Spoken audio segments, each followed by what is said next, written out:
Do you know many people are having trouble with adjusting their keyboard touch?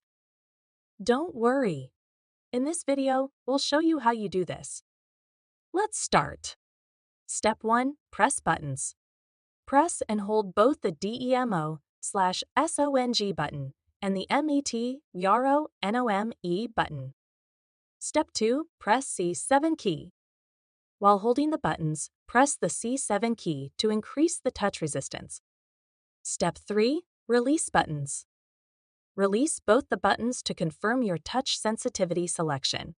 Step 4. Test keyboard.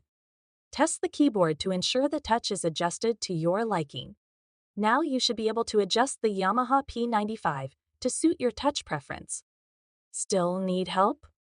Visit our website for the complete manual. There you will also find questions and answers from other Yamaha users.